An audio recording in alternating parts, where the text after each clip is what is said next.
Abra sua Bíblia, por favor, em João, capítulo 12.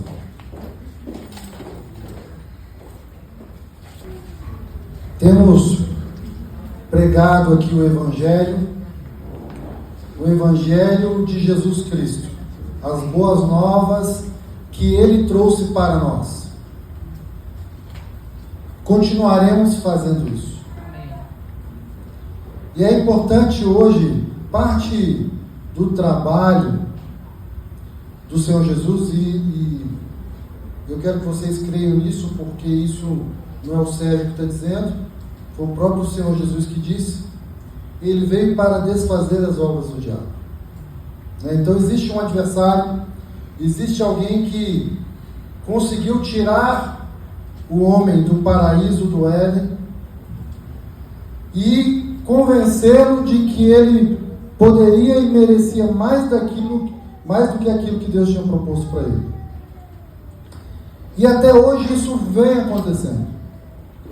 Hoje é um dia sintomático para isso, que hoje não é só o dia das crianças. Eu acabei de chegar de Portugal, cheguei ontem de Portugal, e eu vi lá um negócio interessantíssimo. Eu fui com vários homens de negócio e eles me instaram aí numa cidade que fica lá perto, chamada Fátima. Eu fiquei 3 dias orando. Senhor, o que eu vou fazer lá? E o Senhor falou comigo, é pelas pessoas, né? Não é pela cidade. Vai lá, esteja com eles. E nós chegamos lá. E eu vi um negócio muitíssimo interessante. Lá tem uma pista de 392 metros na frente do santuário de Fátima. E por que tem essa pista lá? Que é para as pessoas fazerem esse trajeto de 392 metros ajoelhados. E eu vi muita gente tentando fazer isso. Tentando porque chega no meio do caminho, machuca. Sabe uma característica de um falso Deus? É que ele ignora o sacrifício que Jesus Cristo já fez na cruz do Calvário por nós. O sacrifício de Jesus, ele foi único e suficiente. E só Ele poderia fazer esse sacrifício. Ele, de uma vez por todas, se colocou no nosso lugar em sacrifício para que eu e você tivéssemos acesso à justiça de Deus, para que os nossos pecados fossem cobertos pelo seu sangue, para que nós pudéssemos chegar diante de Deus hoje, livres, com a conta paga, e sermos feitos filhos de Deus. Então, toda vez que você perceber que algum sacrifício, alguma obra, que as pessoas chamam de promessa, algum preço que ainda precisa ser pago pela sua vida e a sua salvação, está por trás disso um espírito maligno que quer corromper e perverter o Evangelho de Cristo Jesus. E hoje vocês vão ver muito isso no Brasil, porque as pessoas ainda acham que algum sacrifício precisa ser feito em nome de um falso Deus, para que possam ter acesso àquilo que Jesus já conquistou na cruz do Calvário. Isso parece óbvio, mas não é. Lá estava eu com homens experimentados, homens inteligentes, enganados.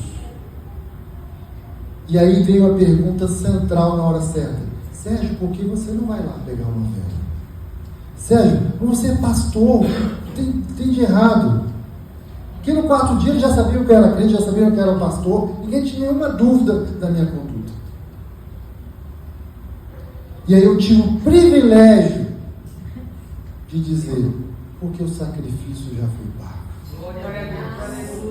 Porque Cristo veio, morreu no meu lugar, no seu lugar, ressuscitou, vivo está. E nós estamos aqui lendo esse Evangelho hoje, que nos libertou, que trouxe vida para nós, que pagou o preço por nós. Por isso nós somos livres para jubilar o Senhor nesse dia, para cantar ao Senhor, para agradecer ao Senhor. Como a Daça ministrou aqui agora, é só a gente de novo colocar a nossa mente no lugar certo e entender: sou livre. Tem algo que está tentando prender meu coração aqui. Não, mas olha, está difícil, eu vou entregar isso na cruz de novo. Eu quero ser alegre com o meu Senhor. Não é difícil só para nós crer nisso.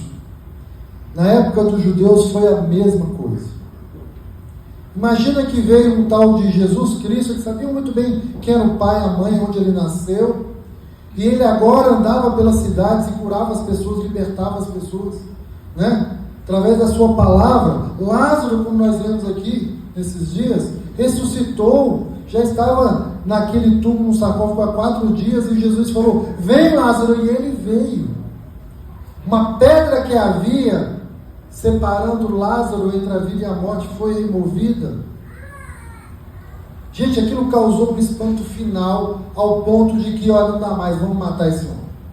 Esse é o contexto do final de João capítulo 11. Tem uma passagem aqui que diz, João capítulo 11, versículo 54: por essa razão, Jesus não andava mais publicamente entre os judeus. Ao invés disso, ele se retirou para o deserto, para uma região bem próxima do deserto, um povoado chamado Efraim, e foi com os seus discípulos.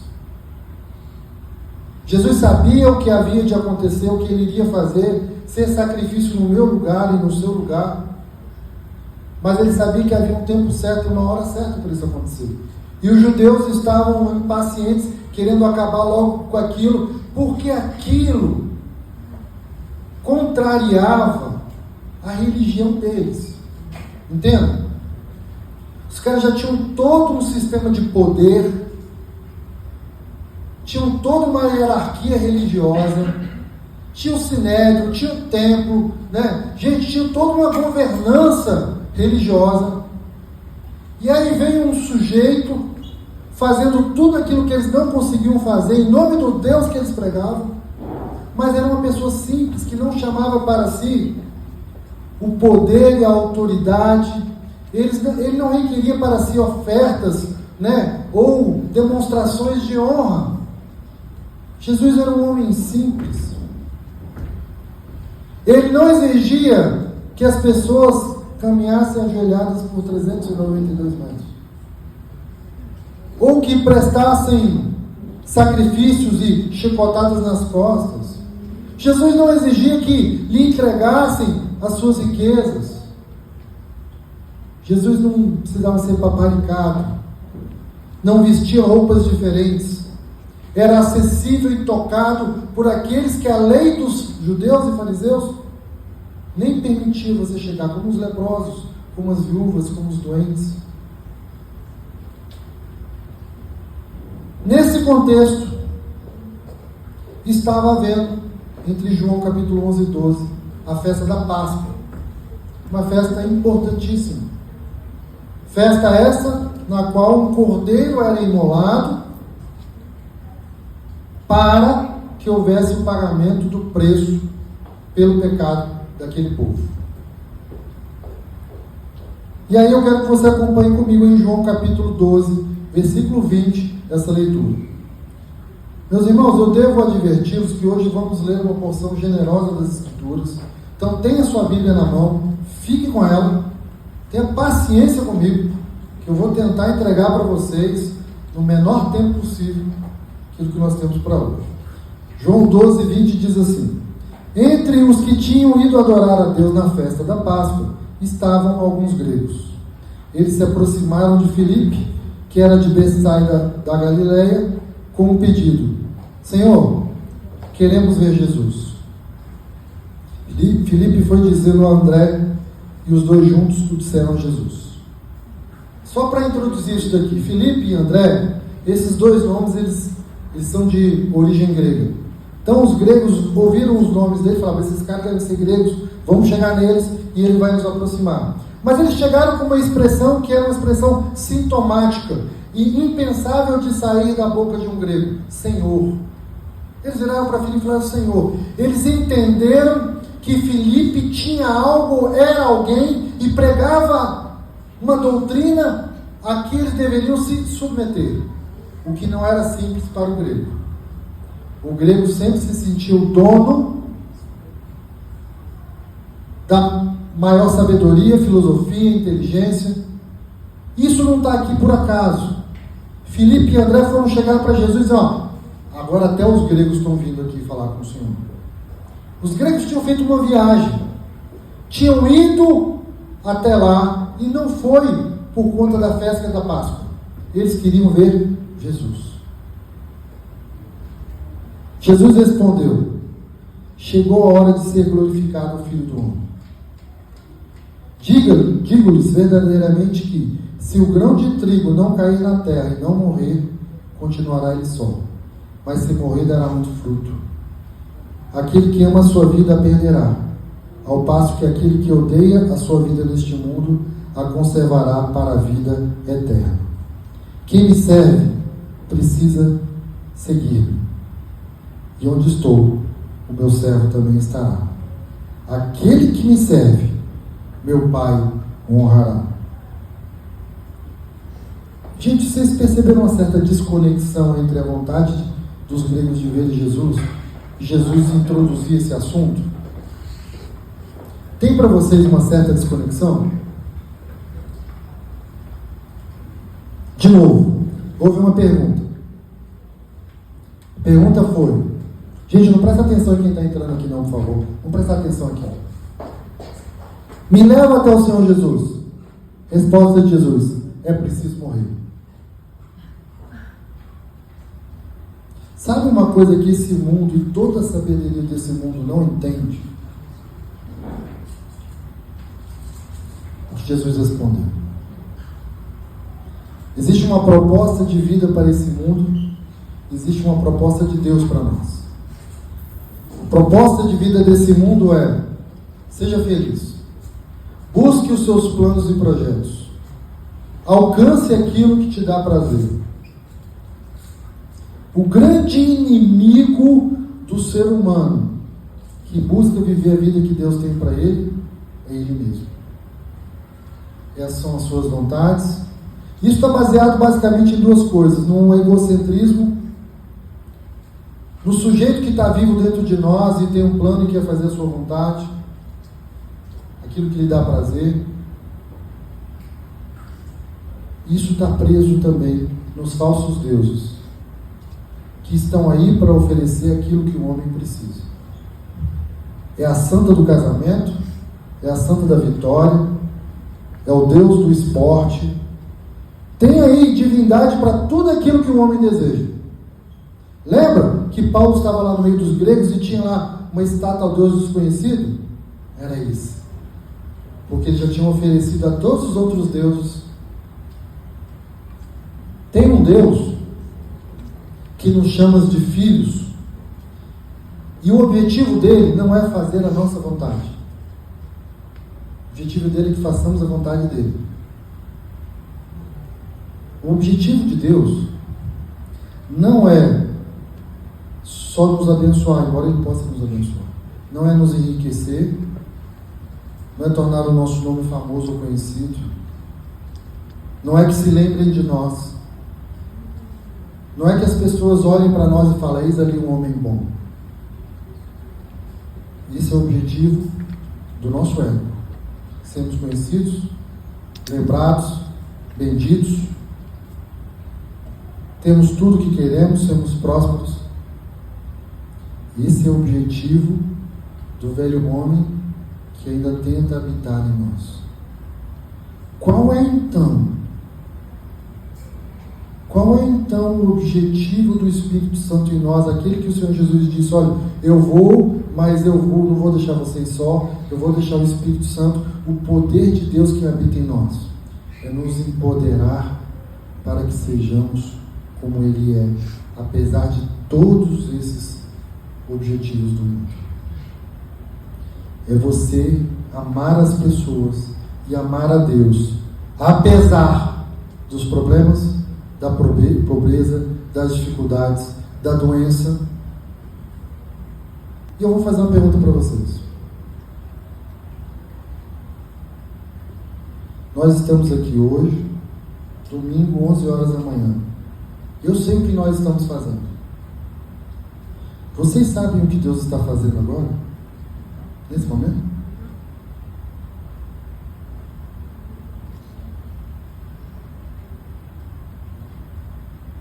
Vamos continuar falando. Trouxe aqui 2 livros que podem ajudar vocês, a gente não ficar raso em temas como esse. Tem um psicólogo cristão, psicólogo cristão, que ajudou muito através das suas tantas leituras. O nome dele é Larry Crabb. Ele tem um livro bem fininho, chamado Viciados em Si Mesmos.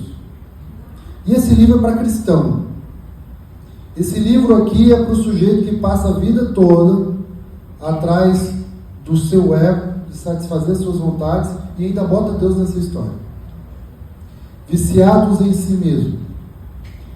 Mostra como nós somos capazes de nos autodenominarmos cristãos e viver para a gente. Ele é fino, eu recomendo.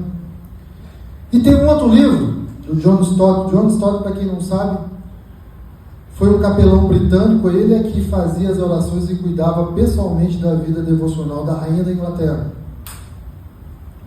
E tem muitos livros dele por aí. E esse daqui é Crer é Também Pensar.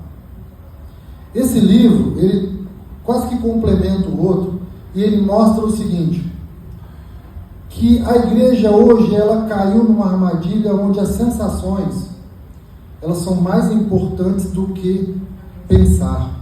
Então, os cultos, a doutrina e a palavra, elas estão para te saciar, para te envolver, e existe uma mensagem quase que escondida, e nem sempre tão escondida, onde venha e você vai receber o que você quer e precisa. E aí o palco se transforma num show, e aí a pregação é para agradar quem está aí, e não para confrontar, né? São pregações que atraem muitos aplausos, e pessoas que se tornam seguidoras umas das outras. Enfim, esse livro é um livro muito, muito rico. Esse é mais fino ainda. E até uma vergonha ter que dizer que o livro é fino, porque parece que o povo de Deus tem preguiça de ler. Desculpa, eu voltei. Mas o fato é que nosso papel é querer impulsionar vocês para isso. E nós aqui, pastores, chegamos a um acordo. Vocês devem ter visto ali de fora umas prateleiras. E o vovô Paulo vai começar a trazer livros para cá, para que vocês tenham acesso. Talvez na sua rotina você não tenha mais tempo para visitar uma livraria, para buscar isso, né? Então nós vamos facilitar esse caminho. Nós vamos trazer livros para cá. Comece a se organizar. É bem possível, talvez, eu não vá cobrar isso de vocês. Não vou fazer votos precipitados. Mas eu quero que vocês leiam mais. Se aprofundem mais. Isso é muitíssimo importante. Porque o engano continua sendo engano. E talvez você não está mais disposto a andar 392 metros de joelho. Mas talvez você esteja disposto a fazer a sua vontade acima de tudo. Talvez você esteja com dificuldade de fazer isso que Jesus acabou de falar. Aquele que ama a sua vida a perderá. Perder a sua vida não é não ter mais autoestima. Não é mais sair para deixar de sair, não vou mais trabalhar. Não é ter planos para esse mundo. É dar prioridade para os planos de Deus e para a vontade de Deus. Aquele, ele disse, quem me serve precisa seguir-me. E onde estou, o meu servo estará também. Muito importante nós entendermos isso. O que o Senhor está fazendo agora? O Senhor está com aqueles que o servem. O que o Senhor está fazendo com aquele que o serve? Trabalhando nele, empoderando ele, para apesar das dificuldades desse mundo, ele seja como ele é. A grande dificuldade nossa, meu irmão, é abrir mão do nosso ego para ser como ele é.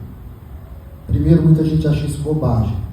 Evangelho, que sujeito mais tapado, né?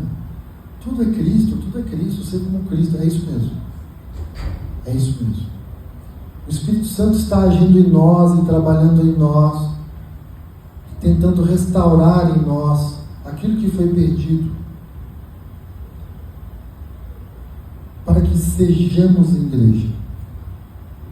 E ser igreja ainda é mais importante na prioridade de Deus do que fazer o que a igreja faz, ou ir à igreja. O que vai impactar as pessoas nesse mundo é quem nós somos. Paulo, entendendo isso, lá em Romanos capítulo 8, disse assim, pode abrir lá em Romanos capítulo 8, eu já avisei vocês que a gente ia ler bastante.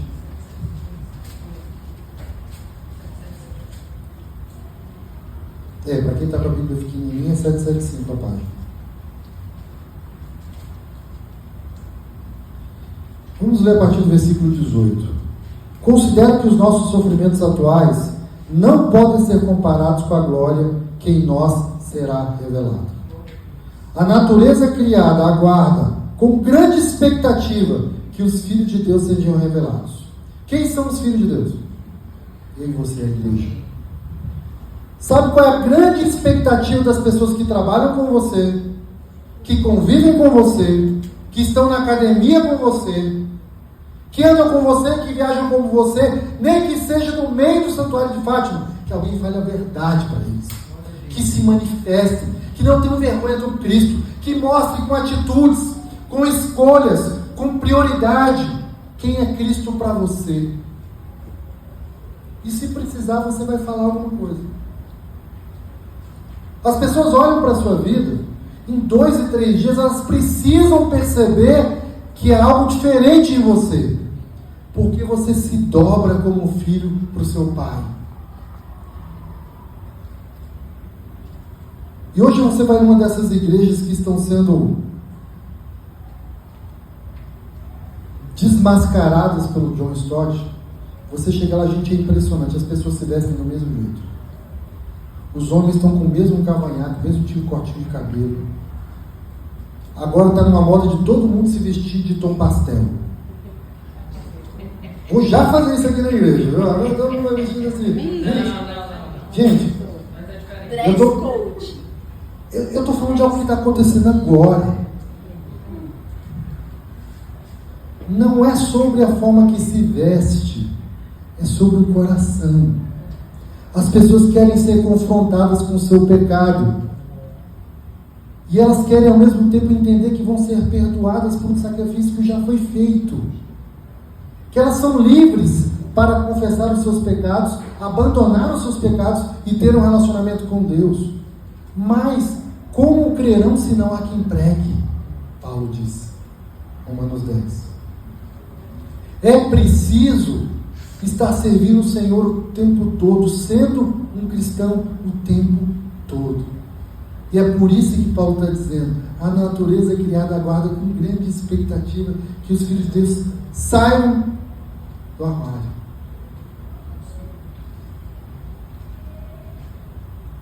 Olha, Romanos 8 é muito duro de ler, tem muita coisa embarcada nesse capítulo. Mas nesse capítulo mostra qual é o bem da vida que você precisa ter ou se amarrar para que você possa ser empoderado para viver nesse mundo, nesse tempo, conforme o chamado que Deus tem para você. É um negócio chamado amor de Deus. Nada pode nos separar do amor de Deus. Vão vir dias bons e vão vir dias maus. Mas Deus te ama. Romanos capítulo 7, Paulo faz uma comparação entre a igreja e um casamento. Existem muitas alegorias que mestres e pregadores trazem para o púlpito no afã de tentar esclarecer o Evangelho. Eu prefiro ficar com aquelas que o próprio Cristo criou, que a própria palavra criou. E uma delas é, de fato, ele compara a igreja ao casamento. Romanos capítulo 7, ele vem dizendo o seguinte: Que a mulher está ligada ao marido enquanto o marido é vivo. Se o marido não é mais vivo, ela pode se casar de novo, não será mais adultério. E ele está fazendo uma comparação entre a lei e o evangelho. Alguém aqui se casou, vai se casar por interesse? Você acha que dá certo isso? Não, o cara tem dinheiro, o cara é bonito. Gente, esquece a Aline, ela deu sorte. Você gosta, né, Zé? Tá filmado. Eu tinha interesse, gatinho. Então, gente, ser bonito, inteligente, ter dinheiro. Gente, é muita coisa numa fila só, né? Mas tem gente que se casa por interesse. Tem gente que só quer se relacionar com Deus por interesse. E ele não é um marido que se presta a esse trabalho. Está perdendo o seu tempo. Jesus é um marido fiel, que quer ter conversas verdadeiras, longas,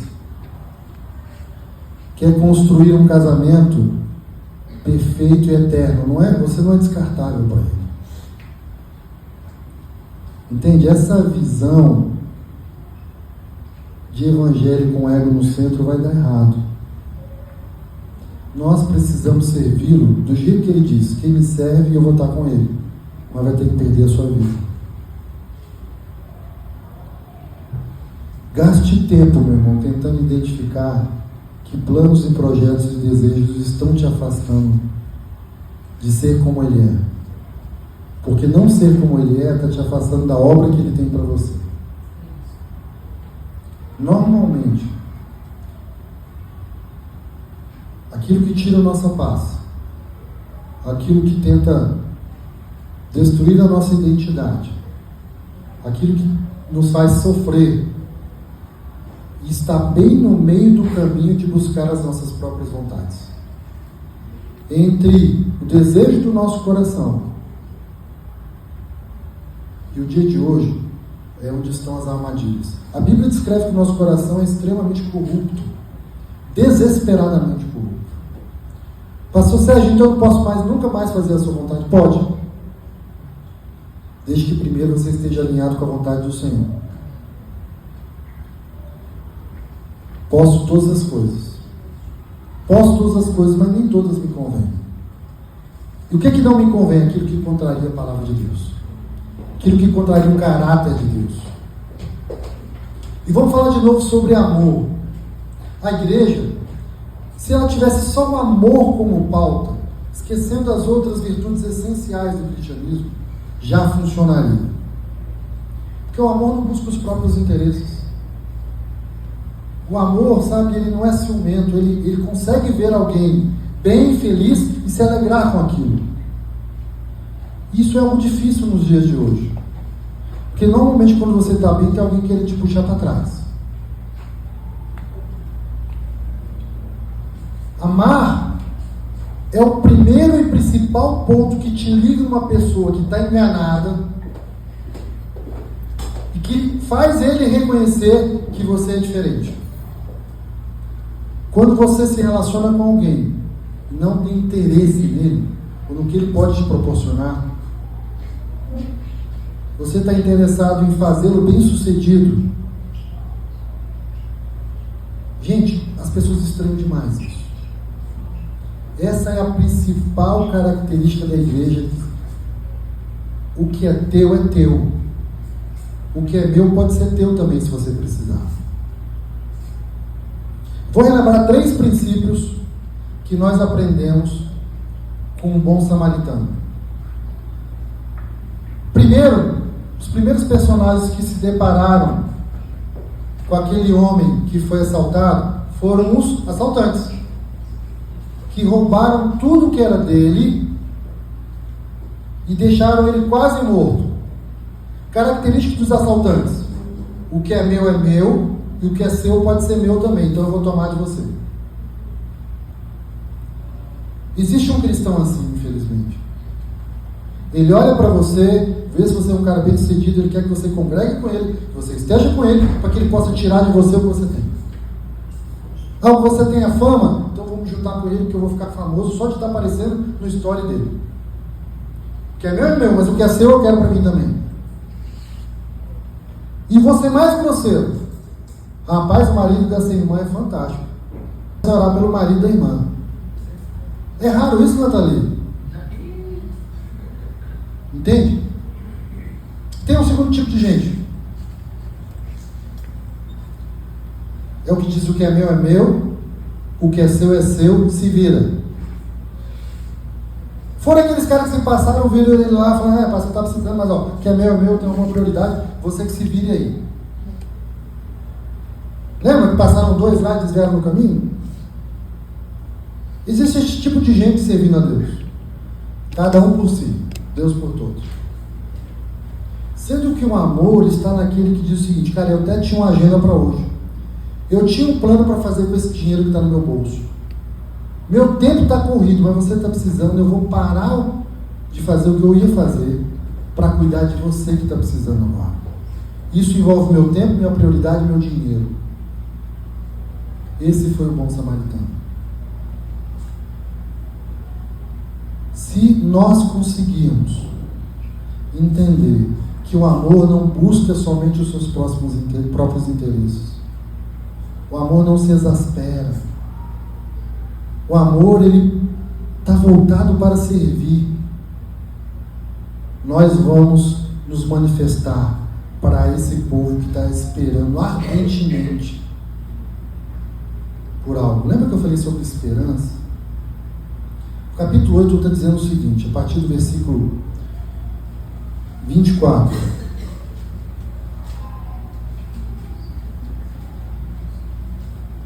Romanos capítulo 8,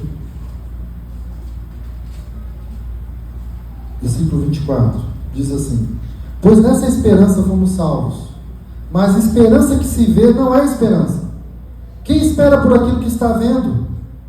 Mas se esperamos o que ainda não vemos, aguardamo-lo pacientemente. E eu só quero relembrar, dizendo que a esperança ela nos liga a uma pessoa, que é Deus. E se nós sabemos que é Deus quem está conduzindo todas as coisas, podemos esperar confiantemente. Se você sabe com quem você vai se casar, quem é o seu noivo, o Deus a quem você serve, você pode caminhar pacientemente. Porque seja nesse tempo ou no porvir, tudo aquilo que nós precisamos, desejamos, o que há de melhor nos vai ser dado. O que Jesus está fazendo nesse momento? Preparando um lugar para nós. Trabalhando em nós, através do Espírito Santo, e preparando um lugar para nós. Pare um minutinho para pensar de novo sobre o exemplo e o paralelo do casamento. Você quer uma mulher que está casada com você, mas também está aberta para relacionamento com outras pessoas? Não, né? Você acha que esse é o tipo de noiva que Jesus quer? Quando nós falamos aqui de idolatria, de outros deuses, parece que nós estamos querendo combater instituições religiosas. Não. Nós estamos falando sobre traição. E o noivo não deixará isso impune. Leia todo o Velho Testamento, meus irmãos. Todo o Velho Testamento mostra a indignação de Deus com um povo que o traía com outros deuses. E a disposição de um Deus misericordioso de perdoar isso. O fato que Deus perdoa não é uma carta branca para você viver pecando ou traindo. Porque um dia a misericórdia de Deus, que serve para o seu arrependimento, vai servir para a sua condenação se você não arrepender. Porque Deus vai dizer: eu botei à sua disposição a minha misericórdia, mas você continuou insistindo em me trair. Deus tem ciúmes.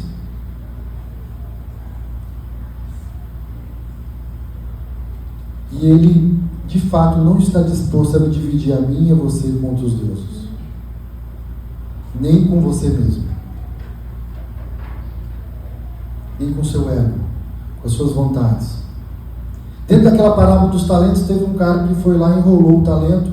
Falou, não, quando voltar, quando chegar o dia do julgamento, eu vou falar, ó, senhor, tá aqui, é teu, te devolvi. O que esse cara passou a vida toda fazendo que não estava fazendo o que o mestre mandou? Fazendo a vontade dele. Olha, eu acho, conversava com alguns irmãos esses dias dizendo,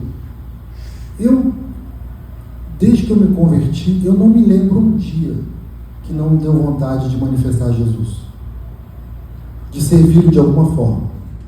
Parece que vem no pacote da salvação.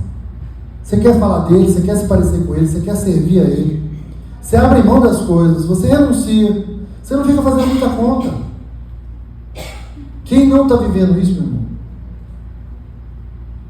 De um jeito muito amoroso, eu vou te dizer, vai se acertar com Jesus. Porque você que está governando a sua vida, é o seu coração que está dirigindo as coisas. Não haja como um filho mimado. Deus não me deu, eu quero isso, eu vou atrás. Por que eu estou vivendo isso? Eu não mereci, eu fui traído, eu fui enganado. Mais do que Jesus você não foi. Porque nele não havia pecado algum. E ainda assim ele se entregou na cruz, num papel de malfeitor, por mim e por você. Nunca venha com o Senhor com as suas reclamações, com as suas justificativas, porque Ele carrega as marcas da cruz. Ele pagou o preço por você e por quem te traiu. Reclamação, murmuração, não são adereços de uma oração. É a anti-oração.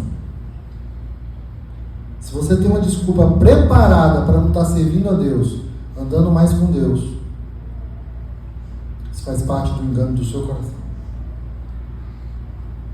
Isso faz parte da sua alma dizendo, nem tanto. Servir a Deus, mas nem tanto. Eu quero tentar conduzir nossa conversa de hoje para um final, e vou te pedir para você abrir a sua Bíblia lá na carta de Paulo aos Filipenses.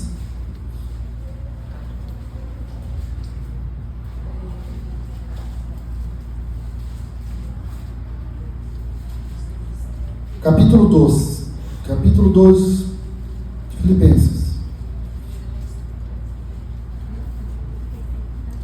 E eu quero ler aqui uma porção, quero que você me acompanhe.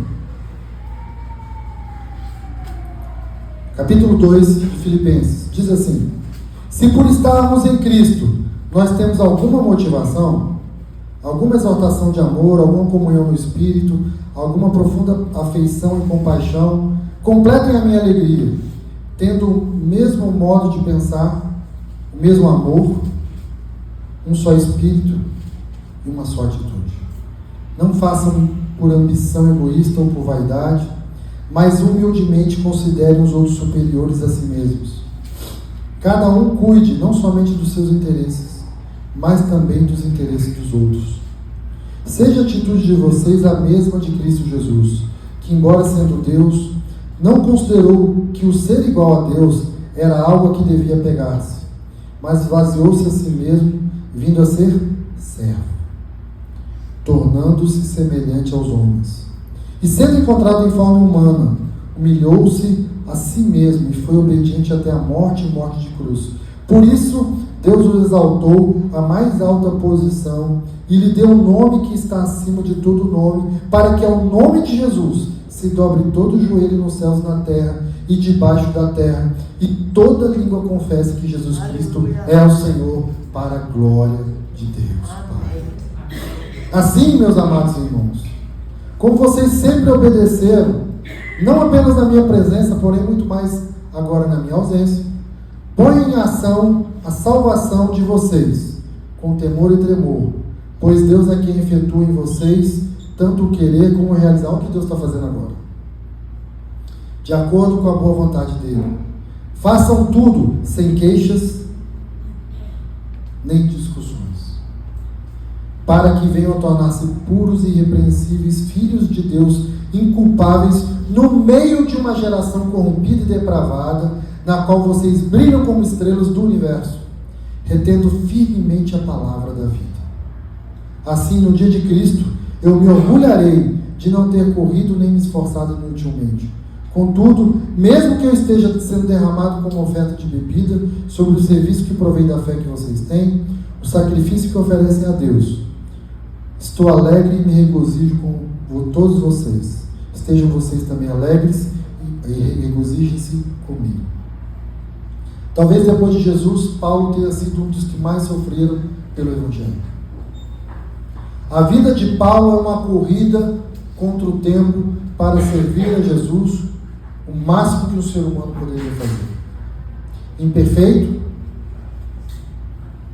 tinha desejos, tinha vontades, nem se casar ou não se casou, e perseguiu fazer a vontade de Deus e colocou a sua vida em risco muitíssimas vezes. E o que Paulo está dizendo aqui é: eu sei o que Deus está fazendo. Está fazendo em mim querer, está me dando condições de realizar as coisas. Que coisas? Ficar mais rico, ser mais próspero, não passar por doença. Deus pode fazer tudo isso, né? Mas a Bíblia descreve que aqueles que planejaram a sua vida para ficar rico, no meio do caminho, passaram por muitos problemas. Tem algum problema o cristão ser próspero financeiramente? Não. Mas isso veio do Senhor. Não adianta negociar tempo, princípios e valores para chegar lá. Homem, principalmente um homem. Homem. Que trabalha. Meus irmãos, o mundo do dinheiro, da fama, da prosperidade, dos bens, é o mundo onde se esconde a mulher adúltera, a prostituta, a vaidade, o homossexualismo. É nesse mundo que estão as ofertas que fazem um homem próspero cair. Porque então você se esforça tanto para estar nesse mundo. É muito importante a gente entender isso. A prosperidade que vem da parte de Deus não vai vir para te desviar, para te colocar em risco. Lembra do marido e da esposa e da comparação com a igreja? Qual é o marido que vai ficar colocando a mulher dele em risco? Qual é o marido que vai ficar impulsionando a mulher dele para pecar? Qual é o marido que ama e deixa a mulher indefesa, desprotegida? Certamente esse não é Deus. Esse não é Deus. Escolha os lugares onde você vai estar, escolha as pessoas com quem você vai estar. E se você não puder estar, dê logo a carteirada. Chega crente radical. Mostra logo quem você é, quem você serve. E as coisas que você não está disposto a negociar. Verdade. De preferência, já chega falando que você é casado e é crente. Mas se isso não vier acompanhado de uma postura séria e verdadeira, isso vai virar chacota. Nós, homens, temos esse poder em nós. Carregamos uma mensagem poderosíssima. Nascemos de novo e mostramos que até no mundo dos negócios é possível servir a Deus. Nós vivemos isso. Mulheres, vocês não se vestem para atrair olhares. O perfume de vocês é para um homem só. A coroa que você usa é para te identificar como uma mulher bem cuidada, não disponível. Gaste tempo com seu companheiro, com a missão de família. É dessa renúncia que Jesus está falando, de morrer para si mesmo. Não estamos falando de coisas sobrenaturais ou extraordinárias. Nós estamos falando do dia a dia, de quem nós somos, onde nós trabalhamos, com quem nós convivemos, ser uma pessoa verdadeira e leal, confiável, onde o sim, sim e o não, não existem na sua vida. Você não precisa correr atrás de mostrar quem você não é, para ser aceito, para ter valor. O seu valor te foi dado na cruz do Calvário, porque Deus amou o mundo de tal maneira que deu seu Filho unigênito, entregou na cruz. Jesus estava dizendo isso em João capítulo 12. Chegou o tempo de eu ser glorificado. Os gregos não entendiam essa história de ressurreição. Como assim? Jesus estava explicando: eu vou pagar o preço por vocês. Vale a pena servir a Deus. Vale a pena me servir. Eu tenho melhor para vocês. Sejam como eu sou. Vale a pena. E a igreja é o conjunto dessas pessoas que entenderam isso, que decidiram viver para isso, por meio disso. Não só atrás da cura, do dinheiro, do que Deus pode fazer por elas. Elas vivem abnegadas para fazer a vontade de Deus. Nossa igreja aqui é uma igreja simples. Eu já falei isso várias vezes. Nós não temos funcionários. Se não tiver alguém de nós que limpe, não vai estar limpo. Se não tiver alguém que chegue aqui para tomar um café, não vai ter café. Se não tiver alguém para ministrar a escola dominical, não vai ter escola dominical. Se não tiver alguém para cuidar das crianças, não vai ter salinha das crianças. Se não tiver alguém para ajudar a vender os livros, não vai ter livro. Se não tiver alguém para ajudar a creche não vai ter ajuda. Isso é Cristo em nós, a esperança da glória. Colossenses capítulo 1, versículo 12 diz: isso é a glória de Deus, que eu esteja com você e que sejamos um, para que no dia que eu precisar de um bolso para financiar algo, você meta a sua mão no bolso e financie. No dia que eu precisar de alguém para cuidar da porta, você seja um porteiro. No dia que eu precisar de alguém para limpar, você limpe. No dia que eu precisar de alguém para pregar, eu use a sua boca. No dia que eu precisar de alguém com conduta reta, eu use o seu exemplo. Amém. Glória. Deve ter duas passagens na Bíblia que eu acho que são as mais mal empregadas pelos pregadores, por aqueles que oram, pela igreja. E eu vou desmistificar isso aqui hoje, que isso tem a ver com o que eu estou dizendo. Onde estiverem 2 ou 3 reunidos, ali eu estaria. Parece que vai baixar um santo e vai ficar do nosso lado, porque nós estamos reunidos. Não é isso. Nessa mesma passagem, Jesus fala o seguinte: porque aquilo que 2 ligares na terra será ligado, o que desligar será desligado. Gente, essas duas passagens estão no seguinte contexto: alguém pecou e precisa ser disciplinado. Então é o seguinte: essa pessoa vai ser julgada diante de 2 testemunhas. E o que essas 2 testemunhas disserem, vai ser. Eu estarei no meio deles. Eles são os meus juízes. Eu estou com eles. Eu estou me representando na pessoa deles. Se um pecador chegar diante de 2 irmãos e não quiser se arrepender, ele vai ser julgado por aqueles 2. Isso que Deus está dizendo. Eu estou ali representado por esses 2. O que eles falarem é como se eu estivesse falando.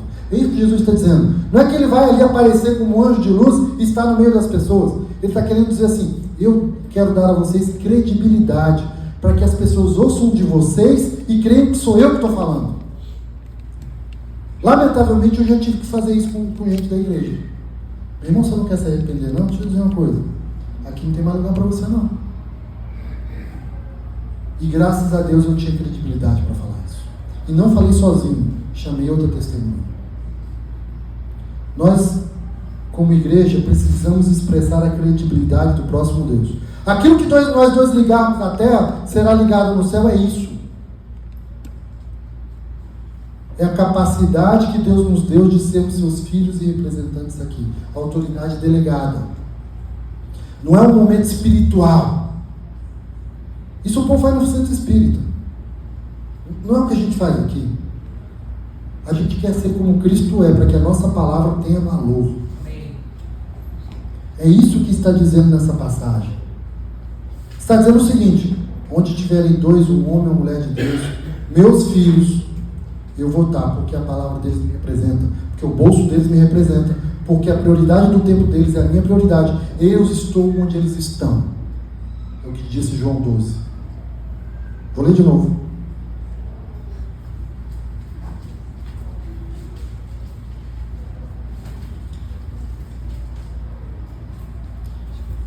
Quem me serve, 12:26. Quem me serve precisa seguir-me, e onde estou, o meu servo estará também. Aquele que me serve, meu Pai honrará. Eles decidiram isso? Isso é conforme a minha vontade, o Pai vai honrá-los.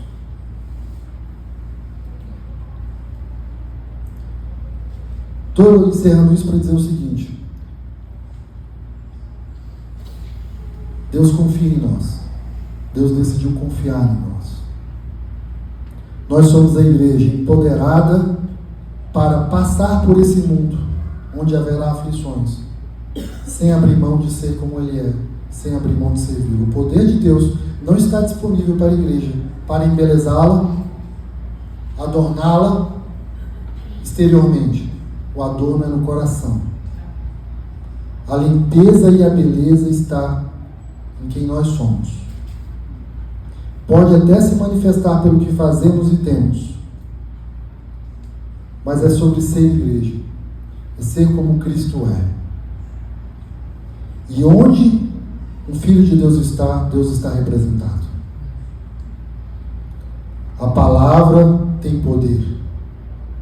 Sinais e maravilhas estarão disponíveis para ele.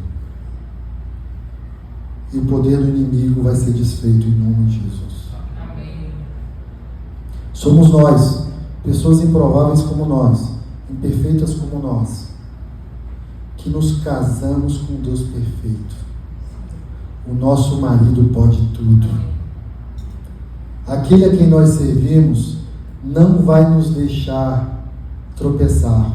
Se você ler o capítulo 8 de Romanos, lá está dizendo que o Espírito Santo intercede por nós, porque nós nem sabemos orar como convém. Ele cuida de tudo. Podemos andar livres e em paz, sendo igreja do Senhor Jesus. Apesar dos dias maus, apesar das armadilhas, mas desconfie do plano do seu coração, que pode estar te levando para um caminho diferente. Oro.